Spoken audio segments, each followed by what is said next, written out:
कल दिल्ली पहुंचेंगे मुख्यमंत्री मनोहर लाल, पीएम मोदी से करेंगे मुलाकात। कई अहम मुद्दों पर होगी पीएम से चर्चा।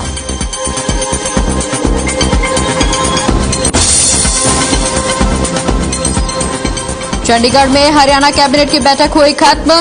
बैठक में विधानसभा की शीतकालीन सत्र की तारीखों पर लगी मोहर। 17 दिसंबर से विधानसभा का सत्र होगा शुरू।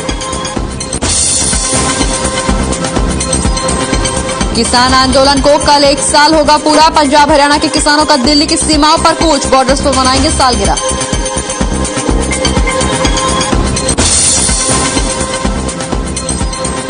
मंडी डबवाली में जलघर की टंकी पर चढ़े किसान। भूमि के उचित मुआवजे को लेकर किया किसानों ने प्रदर्शन। अमृतसर से जामनगर हाईवे पर हुई भूमि अधिग्रहण।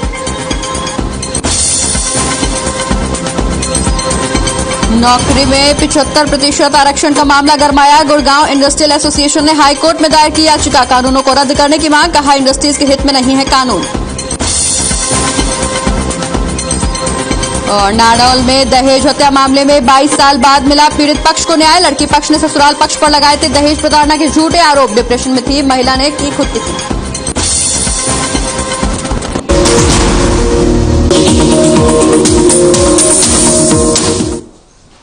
और इस वक्त की बड़ी खबर से बुलेटिन की शुरुआत करेंगे, जहां 71 एयर प्यूरिफायर से प्रदूषण पर लगाम लगाने की कोशिश की जा रही है। 40 से 50% तक लगाम लग सकेगी। इस वक्त की बड़ी खबर, प्रदूषण पर प्रशासन एक बार फिर से सख्त हो गया है। 40 और एयर प्यूरिफायर लगाए जाएंगे। 71 एयर प्यूरिफायर पहले ही लगाए जा चुके हैं, 40 और लगाए जाएंगे। एयर प्यूरिफायर से प्रदूषण पर लगाम लगाने की कोशिश। 40 से 50 एयर प्यूरिफायर अब प्रदूषण पर लगाम लगाते हुए नजर आ सकते हैं। प्रदूषण पर एक बार फिर से प्रशासन सख्त हो गया है। 71 प्यूरिफायर पहले ही लगाए जा चुके थे। एयर प्यूरिफायर से प्रदूषण पर लगाम लगाने की कोशिश की जा रही है। तो इस वक्त की बड़ी खबर गुरुग्राम से, जहां प्रदूषण पर प्रशासन सख्त होता हुआ नजर आ रहा है। 40 और एयर प्यूरिफायर लगाए जाएंगे। 71 एयर प्यूरिफायर पहले ही लगाए जा चुके हैं, 40 और लगाए जाएंगे। एयर प्यूरिफायर से प्रदूषण पर लगाम लगेगी। 40 से 50% तक प्रदूषण पर असर पड़ सकता है। तो इस वक्त की बड़ी खबर, जहां प्रदूषण पर प्रशासन सख्त नजर आ रहा है। 40 और एयर प्यूरिफायर लगाने की घोषणा की गई है। 71 एयर प्यूरिफायर पहले ही लगाए गए थे, 40 और लगाए जाएंगे। वहीं एयर प्यूरिफायर से प्रदूषण पर लगाम लग सकती है। 40 से 50% तक प्रदूषण पर नियंत्रण हो सकेगा। और इसी खबर पर ज्यादा जानकारी के लिए गुरुग्राम से हमारे ब्यूरो चीफ प्रवीण शर्मा हमारे साथ जुड़ गए हैं। प्रवीण, एयर प्यूरिफायर से प्रदूषण पर लगाम लगाने की कोशिश, शायद 40 से 50% तक प्रदूषण पर नियंत्रण हो सकेगा। 71 प्यूरिफायर पहले ही लगाए गए थे, लेकिन अब एक और बड़ा कदम, जहां 40 और एयर प्यूरिफायर लगाए जाएंगे। जी बिल्कुल, देखिए गुरुग्राम जीएमडी जो गुरुग्राम डेवलपमेंट अथॉरिटी है, उसने निर्णय लिया है कि 40 और एयर प्यूरिफायर लगाए जाएंगे। जो व्यस्तम रोड है, जहां पर ट्रैफिक बहुत ज्यादा होता है, वहां पर इनको इंस्टॉल किया जाएगा। इससे पहले गुरुग्राम में 71 एयर प्यूरिफायर लगाए गए थे। कंपनी जो एयर प्यूरिफायर लगा रही है, उसका मानना है कि इससे 40 से 50% उस एरिया का एयर पोल्यूशन कम हो जाता है। जो गाड़ियों से धूल उड़ती है या जो गाड़ियों का धुआं होता है, उसको एब्जॉर्ब करके और एक फ्रेश एयर एनवायरनमेंट में फेंकता है। तो कोशिश यही है कि इन एयर प्यूरिफायर से कहीं ना कहीं प्रदूषण को कम करने की कोशिश की बिल्कुल प्रवीण, प्रदूषण को कम करने के लिए अब 40 और प्यूरिफायर लगाने की कवायद तेज हो गई, जिससे कहीं ना कहीं प्रदूषण पर नियंत्रण हो सकेगा। बहुत बहुत शुक्रिया प्रवीण, ये तमाम जानकारी हमारे दर्शकों तक पहुंचाने के लिए।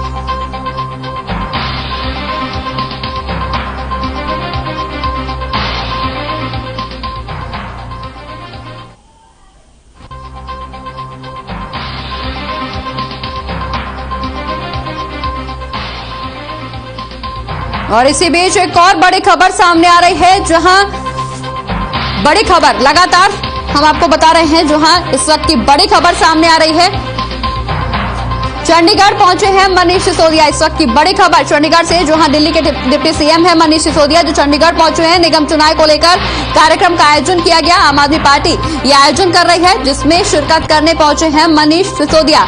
तो इस वक्त की बड़ी खबर, जहां मनीष सिसोदिया चंडीगढ़ पहुंचे हैं। दिल्ली के डिप्टी सीएम हैं मनीष सिसोदिया, जो आम आदमी पार्टी के निगम चुनाव को लेकर कार्यक्रम का आयोजन कर रही है। इसी कार्यक्रम में शिरकत करने मनीष सिसोदिया चंडीगढ़ पहुंचे हैं। बता दें कि चंडीगढ़ पहुंचने पर जहां कार्यकर्ताओं में खुशी की लहर है, वहीं आम आदमी पार्टी की तरफ से एक कार्यक्रम का आयोजन किया गया है, जहां कार्यक्रम के आयोजन में पहुंचे हैं मनीष सिसोदिया। निगम चुनाव को लेकर यह कार्यक्रम का आयोजन आम आदमी पार्टी की तरफ से किया गया है।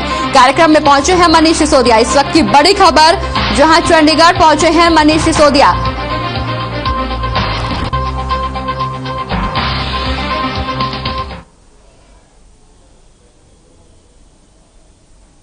बढ़ते आगे, जहां सोनीपत कुंडली बॉर्डर पर किसान अपने परिवारों के साथ आंदोलन में हिस्सेदारी देने पहुंच रहे हैं। किसान ट्रैक्टरों और रेल से कुंडली बॉर्डर पर पहुंच रहे हैं। बता दें कि तीनों कृषि कानूनों का विरोध अभी भी जारी है।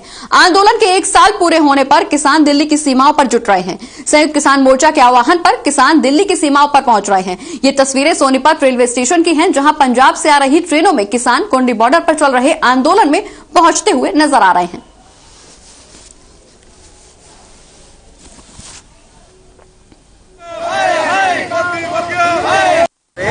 ਸੰਗਰੂਰ ਜ਼ਿਲ੍ਹਾ ਜੀ ਭਾਨੀਗੜ੍ਹ ਦੇ ਨਾਲ ਲੱਗਵਾ ਮਾਝੀ ਪਿੰਡ ਤੇ ਪੂਰਾ ਸਾਲ ਭਰ ਹੋ ਗਿਆ ਸਾਨੂੰ ਬੈਠਿਆਂ ਨੂੰ। 6 ਮਹੀਨੇ ਪਹਿਲਾਂ ਟੂ ਟੈਕਸ ਤੇ ਬੈਠੇ ਰਹੇ, ਸਾਡੀ ਨਹੀਂ ਸਰਕਾਰ ਨੇ ਸੁਣੀ ਤੇ ਹੁਣ ਜਾਂਦੇ ਜਾਂਦੇ ਇੱਕ ਬਾਬੇ ਨਾਨਕ ਦੇ ਨਾਮ ਤੇ ਜ਼ਰੂਰ ਸੁਣੀ ਗਈ ਤੇ ਉਸ ਤੋਂ ਬਾਅਦ ਵੀ ਸਾਡੇ ਸੀ ਕਾਨੂੰਨ ਅਜੇ ਬਾਕੀ ਰਹਿੰਦੇ ਨੇ, ਉਹਨਾਂ ਬਾਰੇ ਸਾਡੀ ਸੰਗਤ ਵਿਚਾਰ ਕਰੂਗੀ।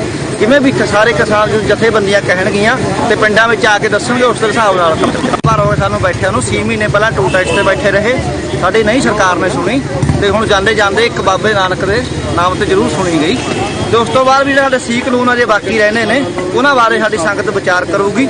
ਜਿਵੇਂ ਵੀ ਸਾਰੇ ਕਿਸਾਨ ਜਥੇਬੰਦੀਆਂ ਕਹਿਣਗੀਆਂ ਤੇ ਪਿੰਡਾਂ ਵਿੱਚ ਆ ਕੇ ਦੱਸਣਗੇ, ਉਸ ਹਿਸਾਬ ਨਾਲ किसान एकता।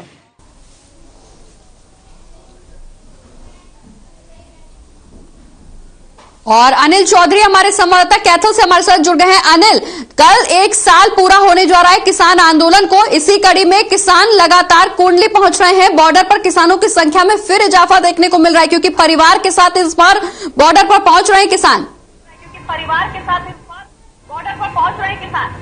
जी बिल्कुल, कल जो है 1 साल पूरा होने को है और उसके एवज में जो है किसान जो है लगातार दिल्ली बॉर्डर पर पहुंच रहे हैं।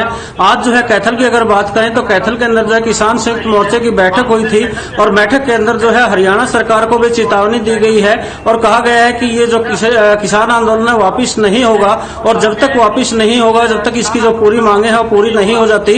किसान नेता रवि आजाद ने जो है ये कहा है कि किसान जो है मात्र जो है 3 कृषि कानूनों की वापसी को लेकर जो है आंदोलनरत नहीं थे।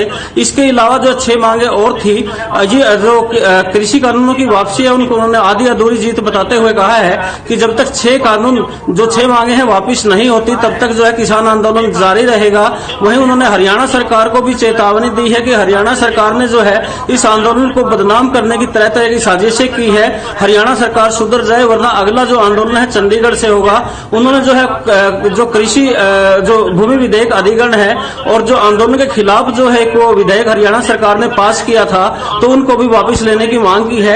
इसके अलावा जो है किसान नेता जो रवि आजाद है उसका ये भी कहना था कि किसानों को जो शहीद हुए उनको 1-1 करोड़ रुपए की सहायता राशि दी जाए और इसके अलावा जो किसान के ऊपर मुकदमे दर्ज हुए उनको भी वापस किया जाए, वरना हरियाणा में भी आंदोलन होगा। जी बिल्कुल, हरियाणा में भी आंदोलन करने की रणनीति यहाँ किसानों के द्वारा बनाई जा रही है। अनिल, हम आपके पास वापस लौटेंगे। सोनीपत से हमारे संवाददाता लाइव जुड़ गए हमारे साथ।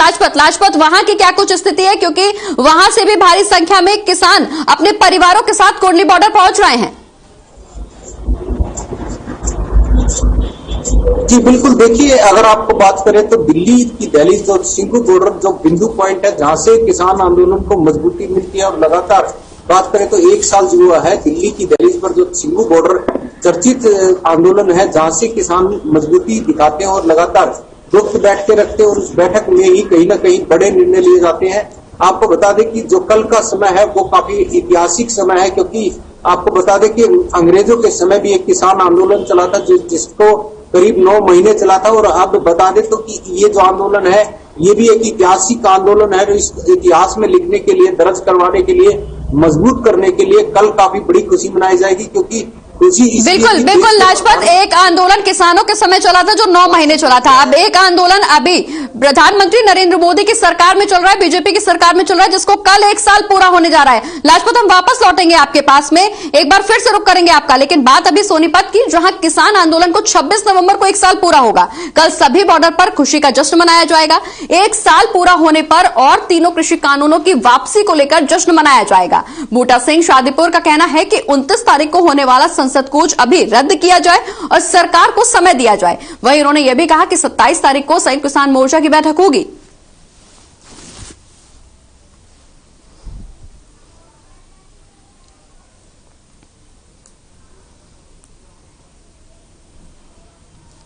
तो लाजपत हमारे संवाददाता लगातार हमारे साथ सोनीपत से जुड़े हुए हैं। लाजपत, परिवार के साथ किसान यहां पर पहुंच रहे हैं, इस बार क्या लगता है सरकार को एक बार फिर से डराने की कोशिश की जा रही है? क्योंकि पिछले लंबे समय से जहां किसान आंदोलन चला जा रहा है, इस दौरान जगह जगह पर किसान मोर्चा संभाले हुए हैं, जगह जगह पर यह आंदोलन किया जा रहा है। अब एक बार फिर से एक साल का ये जश्न मनाने के लिए किसान इकट्ठा हो रहे हैं, कहीं ना कहीं सरकार पर दबाव बनाने के लिए।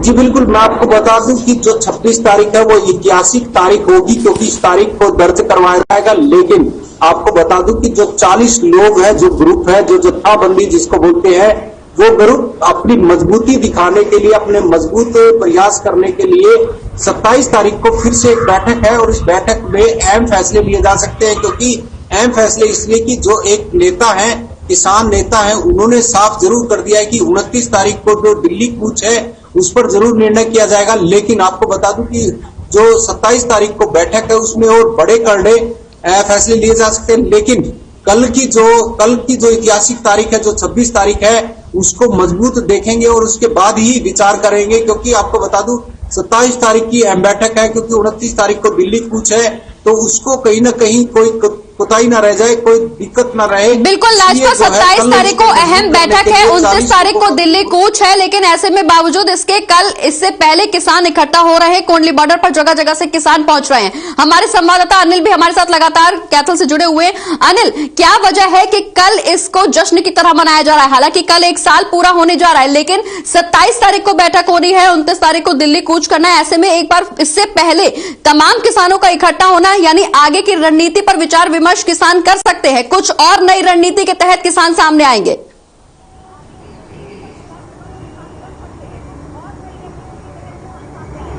जी बिल्कुल, जब से ये आंदोलन शुरू हुआ था तब से लेकर जो है किसान एक रणनीति के तहत सरकार के ऊपर दबाव बनाए हुए हैं। पहले जो है कृषि कानूनों की वापसी को लेकर जो है आंदोलन शुरू किया गया था और अब ये कहा गया है कि 6 जो अन्य मांगे हैं उनको लेकर भी आंदोलनरत है, किसान आंदोलनरत हैं। अगर शुरू से देखा जाए तो शुरू से लेकर अब तक जो है किसान लगातार सरकार के ऊपर रणनीति बनाते रहे हैं, चाहे वो करनाल के अंदर मुख्यमंत्री का विरोध करना हो या कैथल के अंदर एक मतलब जो मीटिंग के अंदर आना था उसका विरोध हो। शुरू से लेकर जो है किसान जो है ऐसी रणनीति पर चलते रहे कि सरकार के ऊपर दबाव बनाया जा सके, ताकि जो है किसान आंदोलन की वजह से जो है 3 कृषि कानूनों को वापस लिया जा सके।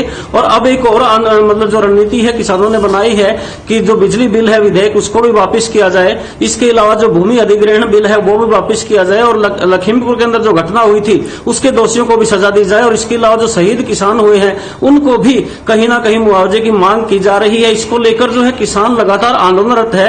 बताना चाहूंगा कि जो कल 1 साल पूरा हो रहा है और एक रणनीति के तहत जो है किसान 1 साल को एक जश्न के तौर पे मना रहे हैं ताकि सरकार पे दबाव बनाया जा सके। बिल्कुल अनिल, सरकार पर दबाव बनाने की कोशिश किसानों की तरफ से लगातार जारी है। लाजपत, हम आपके पास आएंगे फाइनल बातचीत करने के लिए, क्योंकि 1 साल कल पूरा होने जा रहा है। कल परिवार के साथ यहां पर कोंडली बॉर्डर पहुंच रहे हैं किसान, परिवार में बच्चे भी शामिल हैं, महिलाएं भी शामिल हैं। ऐसे में भारी संख्या में वहां पर सुरक्षा व्यवस्था भी देखने को मिल रही है। क्या कुछ वहां की मौजूदा स्थिति? जी आपको बता दूं कि प्रशासन की यहाँ पर पैनी नजर है, क्योंकि विभाग की पैनी नजर है। सरकार और प्रशासन मिलकर पूरी तैयारी पर है, क्योंकि कमर कस ली है। आपको बता दूं कि यहाँ पर जो है आंदोलन में जो 27 तारीख है वो अहम तारीख है, क्योंकि आपको बता दूं कि इस आंदोलन से जुड़े हुए काफी मुद्दे हैं। आपको बता दूं कि 26 जनवरी जो कि ऐतिहासिक जो जनवरी मनाई गई थी और लाल किले पर जो लाल किले की घटना थी उस पर चर्चा होगी। आपको बता दूं जो यहाँ पर सिंघू बॉर्डर पर एक जो घटना हुई थी जिसको के बेरहमी से हत्या हुई थी उस पर चर्चा होगी। अनेक तरह की जो इस आंदोलन से जुड़ी हुई है उस पर सब पे चर्चा होगी। और लगता है कहीं ना कहीं जो 27 तारीख के बाद ही इस आंदोलन पर कोई ना कोई करवट ली जा सकती है। लेकिन कल का जिक्र करें तो कल 26 तारीख है और 26 तारीख को इतिहास में लिखा जाएगा, क्योंकि जो मैंने फिर से बिल्कुल बताया कि लाजपत आपको आंदोलन से जुड़े समय तमाम मांगों को यहां पर उठाया जाएगा, तमाम मुद्दों पर एक बार फिर से चर्चा की जाएगी। अब देखना यह होगा कि कल के बाद किसानों की नई रणनीति क्या है। अनिल, वापस आपके पास लौटोगे क्योंकि कैथल में भी भारी संख्या में किसान इकट्ठा हुए हैं यहां से कोंडली बॉर्डर का कूच करने के लिए। वहां पर सुरक्षा व्यवस्था के क्या कुछ हालात देखने को मिल रहे हैं?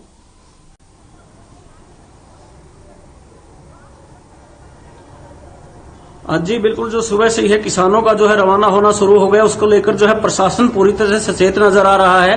पुलिस की जो व्यवस्था है वो भी की गई है। हालांकि अगर कैथल की बात करें, कैथल में जो है किसी प्रकार की घटना होने की संभावना नहीं है, फिर भी जो प्रशासन है, प्रशासन ने अपने तौर पर जो है पुख्ता इंतजाम किए गए हैं। इसके अलावा जो खुफिया विभाग के जो अधिकारी हैं वो भी लगातार जो है पल पल लोगों के बीच में जाकर जो है वो डिस्कस कर रहे हैं और उनसे जो है फीडबैक ली जा रही है और फीडबैक सरकार के पास भेजी जा रही है। इसके अलावा जो है यहाँ पे बिल्कुल अनिल, यहाँ पे प्रशासनिक व्यवस्थाएं लगातार चाक चौबंद देखी जा रही है। हालांकि कोई घटना या अनहोनी की आशंका भी नहीं जताई गई है, लेकिन प्रशासन भी पूरी तरह से मुस्तैद नजर आ रहा है। बहुत बहुत शुक्रिया अनिल, ये तमाम जानकारी दर्शकों तक पहुंचाने के लिए। हमारे साथ हमारे संवाददाता लाजपत भी जुड़े हुए थे सोनीपत से।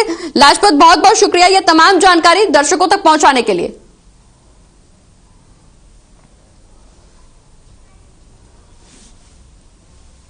तो यहां भारी संख्या में किसान कोंडली बॉर्डर पहुंच रहे हैं। ये तस्वीरें किसानों की जहां अपने परिवार के साथ कोंडली बॉर्डर का कूच करते हुए नजर आ रहे हैं किसान।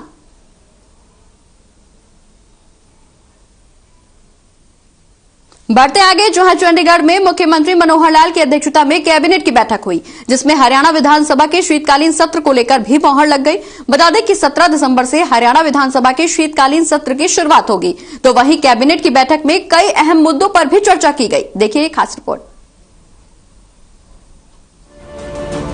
चंडीगढ़ में हरियाणा कैबिनेट की बैठक हुई। कैबिनेट मीटिंग की अध्यक्षता मुख्यमंत्री मनोहर लाल कर रहे थे। आपको बता दें कि कृषि कानून वापसी पर मोदी कैबिनेट की मंजूरी के बाद हरियाणा कैबिनेट की ये पहली बैठक है, जिसमें कई अहम मुद्दों को लेकर चर्चा की गई। वहीं कैबिनेट की बैठक में विधानसभा के शीतकालीन सत्र की तारीखों पर मुहर लगा दी गई है। 17 दिसंबर से विधानसभा का शीतकालीन सत्र शुरू होगा। इसकी सूचना विधानसभा सचिवालय को भेज दी गई है। प्रदेश सरकार ने विधानसभा सचिवालय को जानकारी दी है कि उसके पास 3 दिन का बिजनेस है, इसलिए संभावना जताई जा रही है कि शीतकालीन सत्र 21 दिसंबर तक चलेगा। 17 दिसंबर को शुक्रवार है, 18 दिसंबर को शनिवार और 19 दिसंबर को रविवार की छुट्टी रहेगी। लिहाजा 20 दिसंबर को सुबह और शाम की 2 पालियों में, इसके अलावा 21 दिसंबर को पहली पाली में विधानसभा के शीतकालीन सत्र की कार्यवाही चलेगी।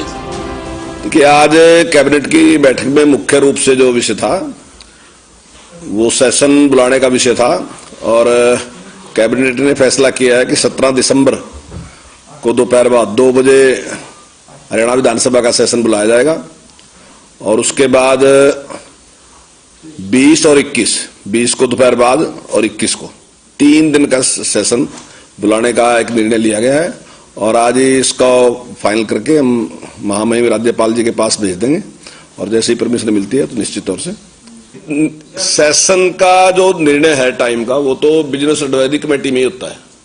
सरकार अपना प्रस्ताव रखती है कि हमारे पास बिजनेस इतना है, वो प्रस्ताव सरकार ने रख दिया कि 3 दिन का हमारे पास बिजनेस है और 3 दिन का हाउस बुलाया जाएगा। अब जैसे ही बीएससी की मीटिंग होगी तो उसमें निर्णय होगा, क्योंकि विपक्ष अपनी बात रखेगा और सरकार ने तो अपनी बात रखी दी कि हमारे पास इतना बिजनेस है, तो उस टाइम जो भी निर्णय होगा तो उसके हिसाब से निर्णय लिया जाएगा। इसके अलावा स्टार्टअप पॉलिसी 2017 में संशोधन को मनोहर कैबिनेट की मंजूरी मिल गई है। शिक्षा मंत्री कंवरपाल गुर्जर ने प्रेस कॉन्फ्रेंस कर कैबिनेट के फैसलों की जानकारी दी। इस दौरान शिक्षा मंत्री HSPC भर्ती घोटाले पर भी बोले। उन्होंने कहा कि सरकार ने इस मामले में जो कार्रवाई की है वो काबिले तारीफ है, क्योंकि जैसे ही घटना हुई आपने तुरंत माननीय प्रधान मुख्यमंत्री से उसके बारे में जानकारी ली, तो जितनी जानकारी थी उसके हिसाब से उस टाइम मुख्यमंत्री जी ने कोई बात कही होगी, लेकिन जिस प्रकार से सरकार ने कार्रवाई की वो काबिले तारीफ है। अगर पूर्व की सरकारों को आप देखें तो पूर्व की सरकारों ने इस प्रकार की नहीं तो कभी कार्रवाई की, और अगर कार्रवाई की तो उसके बचाव के लिए काम किया। इसके साथ ही शिक्षा मंत्री ने कहा कि 1 दिसंबर से प्रदेश में स्कूल अपनी पूरी क्षमता के साथ खुलेंगे और कोविड नियमों का पूरी तरह से पालन भी किया जाएगा।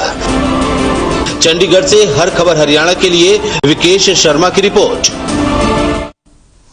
तो 17 दिसंबर से सत्र शुरू होगा। हालांकि इस दौरान कई और मुद्दों पर भी हरियाणा की कैबिनेट में जो बैठक हुई उस पर चर्चा की गई।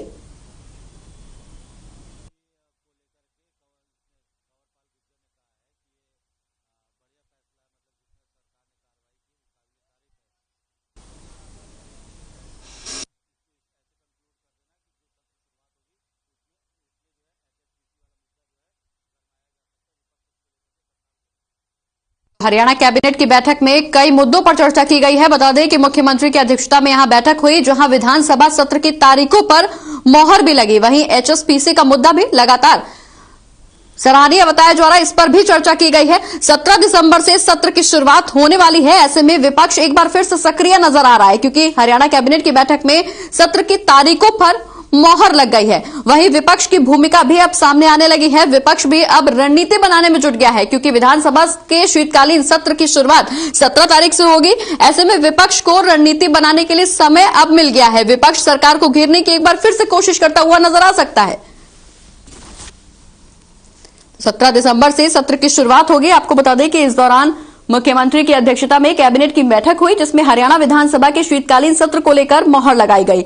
वहीं इस बैठक में कई अहम मुद्दों को भी शामिल किया गया। बता दें कि इसमें स्कूल खोलने पर जो विचार विमर्श काफी लंबे समय से चल रहा था, उस पर भी मोहर लग गई। हालांकि स्कूलों में अब कोविड गाइडलाइंस के नियम और सख्ती से बरते जाएंगे, सख्ती से लागू किए जाएंगे। शिक्षकों के साथ साथ मैनेजमेंट के साथ साथ बच्चों को भी यहां सतर्कता और बरतनी होगी। बता दें कि बच्चों के पेरेंट्स में अभी भी हालांकि इस बात को लेकर चिंता बनी हुई है, क्योंकि इससे पहले भी कई ऐसे मामले सामने आए जहां बढ़ते प्रदूषण की वजह से बच्चे बीमार हुए, वहीं कोविड की वजह से भी बच्चे बीमार होते हुए नजर आए। ऐसे में पेरेंट्स डरे हुए हैं, लेकिन अब स्कूल खोलने पर जो विचार विमर्श पिछले लंबे समय से चल रहा था, वो खत्म हो गया है। और इसी खबर पर ज्यादा जानकारी के लिए हमारे संवाददाता रवि चंदेल हमारे साथ जुड़ गए। रवि, कैबिनेट की बैठक हुई है जिसमें कई मुद्दों पर चर्चा की गई है। सबसे बड़ा जो मामला सामने आया है वो शीतकालीन सत्र का है। विधानसभा के शीतकालीन सत्र की तारीखों पर मोहर लग गई है। 17 तारीख से ये सत्र शुरू होना है। विपक्ष एक बार फिर से एक्शन मोड में आ गया है। जी बिल्कुल, विपक्ष जो है वो आगामी शीतकालीन सत्र जो शुरू होने वाला है उसके अंदर जो है वो जाहिर तौर पर जो है वो भर्ती घोटाले और साथ ही साथ जिस तरीके से पेपर लीक हुए उन तमाम मुद्दों को जो है सरकार को घेरने की कोशिश करेगा। और इतना ही नहीं, जिस तरीके से सरकार द्वारा जो कदम उठाए जा रहे हैं, एक तरफ जैसे आज प्रेस कॉन्फ्रेंस हुई थी रणदीप सिंह सुरजेवाला की, कांग्रेस राष्ट्रीय महासचिव, उन्होंने साफ लफ्जों में कहा था कि जिस तरीके से मुख्यमंत्री मनोहर लाल खट्टर ने जो बयान दिया है, जिसमें उन्होंने जिक्र नहीं किया कि एचपीएससी के दफ्तर से अनिल नागर के पास से 1 करोड़ 7 लाख रुपए बरामद हुए हैं। उन्होंने बताया कि ये बयान जो है वो काफी मायने में तो तरफा बयान है, जिसको लेकर विजिलेंस और पुलिस विभाग पे भी सवालिया निशान उठते हैं। ऐसे में शीतकालीन सत्र काफी हंगामेदार होने वाला है। बिल्कुल रवि, हालांकि शीतकालीन सत्र काफी हंगामेदार होने वाला है। 17 दिसंबर से शीतकालीन सत्र शुरू होगा। अब देखना ये होगा कि सत्र में क्या कुछ नया और क्या कुछ खास देखने को मिलता है। बहुत बहुत शुक्रिया रवि, ये तमाम जानकारी हमारे दर्शकों तक पहुंचाने के लिए।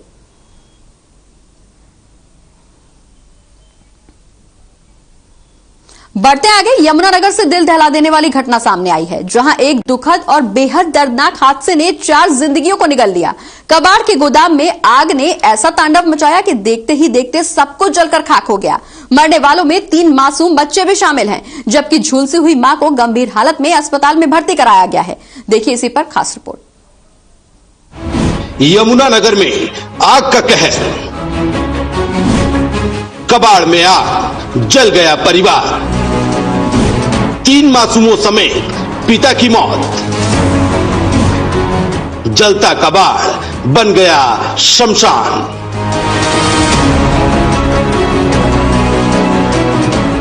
दिल को झकझोर देने वाले दर्दनाक हादसे की खबर यमुनानगर के सिटी सेंटर इलाके से है, जहां एक कबाड़ के गोदाम में देर रात अचानक आग लगने से एक ही परिवार के 4 लोगों की मौत हो गई। इस हादसे के बाद आसपास चीख पुकार मच गई। वहीं सूचना मिलने के बाद फायर ब्रिगेड और पुलिस की टीम मौके पर पहुंची आग इतनी भयंकर थी कि अंदर जाना नामुमकिन सा लग रहा था, लेकिन फायर ब्रिगेड और पुलिस की टीम ने पड़ोस के घरों की छत पर जाकर गोदाम की दीवार तोड़ शवों और बाकी लेबरों को बाहर निकाला। जानकारी के मुताबिक नवीन नाम के व्यक्ति का कबाड़ का गोदाम है और यहाँ लेबरों के 8 क्वार्टर बने हुए हैं, जिसमें 22 लोग रहते हैं। उन्हीं में से एक 37 साल का न्यामुद्दीन भी था, जो अपने परिवार के साथ यहाँ रहता था। इस हादसे में न्यामुद्दीन, उसके 12 साल की बेटी फिजा, 8 साल का बेटा चांद और 3 साल का बेटा रेहान की जलकर मौत हो गई। वहीं न्यामुद्दीन की पत्नी नसीमा भी बुरी तरह से झुलस गई, जिसे अस्पताल में इलाज के लिए भर्ती करवाया गया है। मृतक परिवार के परिजन गहरे सदमे में हैं। उनका कहना है कि इस हादसे में उनका सब कुछ खत्म हो गया। देखा था आज कहाँ से आ रही, देखा था तो कुछ दिख ही नहीं रहा है, कुछ नहीं दिखा। फिर बोले लड़का खोजने लगी कहाँ गया, फिर सब निकाय भगाई के उनको लात मारे, वो तो उठ नहीं पाए।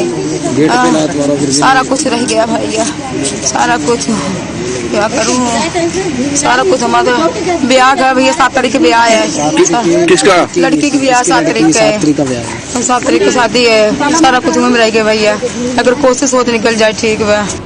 कैसे कबाड़ का गोदाम शमशान बन गया और एक परिवार जो यहाँ रहकर गुजारा करता था, पल भर में यही खत्म हो गया। इस हादसे के चश्मदीद ने जो बताया वो वाकई रूह को कपा देने वाला है। मैंने देखे जब उठे ना 2-1:30 बज रहे थे रात, फिर आग थोड़ी थोड़ी बढ़ रही थी। मैंने सबको उठाए, जब तक उठे बहुत सारे आगे बढ़ चुके थे। उसमें सारे बंदे निकल गए, 4 फंस गए। भैया हम तो बच गए, लड़का लेके बच गए। 5 था, एक फैमिली उसकी बची, 4 सारे हादसा उसी में जल गए। किस किस की डेथ हुई है इसमें? इसमें उसके एक लड़का के जान नाम था, एक के जाने मन, एक पूजा, उसके घर वाले को नसरुद्दीन। 3 बच्चे न्यामुद्दीन है। वहीं आग में फंसे लोगों को बचाने के लिए फायर ब्रिगेड और पुलिस को भी कड़ी मशक्कत करनी पड़ी, लेकिन जब तक कहर बरपाते आग पर काबू पाया जाता, तब तक 4 जिंदगियां काल के गाल में समा चुकी थी और जिंदगी और मौत के बीच एक मां जंग लड़ रही है। 2:30 बजे हमारे को सूचना मिली कि सिटी सेंटर रोड पे कबाड़ के दुकान में आग लगी। तो जैसे ही हमारे को सूचना मिली, इमीडिएटली 2 गाड़ियाँ जो है मौके पर देखी गई। यहाँ आगे पता लगा कि आग ज़्यादा है, तो हमने 4 गाड़ियाँ और भिजवाई, मौके पर 6 गाड़ियाँ हैं। और पता लगा कि साथ में रेसी क्वार्टर बने हुए हैं, उनके अंदर जो है 4 आदमी फंसे हुए हैं, 3 बच्चे हैं, 1 बड़ा आदमी है। तो हमने तुरंत उनको लोकल लोगों की मदद से दीवार तोड़कर बाहर निकाला और हॉस्पिटल में पहुंचाया। ये एक नवीन का गोदाम है ऑफिस सेंटर के पास, इसमें रात अचानक आग लगी है। किस कारण का भी पता कर रहे हैं। और इसमें ऊपर 8 क्वार्टर थे, जिसमें 22 लोग रहते थे, बच्चे, औरतें और आदमी उनके। यमुनानगर के कबाड़ के गोदाम में आग का ऐसा तांडव देखने को मिला जो वाकई झकझोर देने वाला है। वहीं शुरुआती जांच में आग लगने के पीछे की वजह शॉर्ट सर्किट बताई जा रही है। हर खबर हरियाणा के लिए यमुनानगर से सुरेंद्र मेहता की रिपोर्ट। तो यमुनानगर की रिपोर्ट देख रहे थे आप, जहां कबाड़ का गोदाम शमशान बन गया, लेकिन सवाल अभी भी यही है कि आखिर इन मौत के सौदागरों पर कार्रवाई कब होगी। कबाड़ के गोदाम में जो आग लगी है, इसमें 3 मासूमों ने अपनी जिंदगी गंवा दी। इन मासूमों की जिंदगी की भरपाई कैसे करेगी सरकार, या इस मामले को भी इसी तरह से ठंडे बस्ते में डाल दिया जाएगा? इसी सवाल के साथ आपको छोड़ जाती हूं, मुझे दीजिए इजाजत, नमस्कार।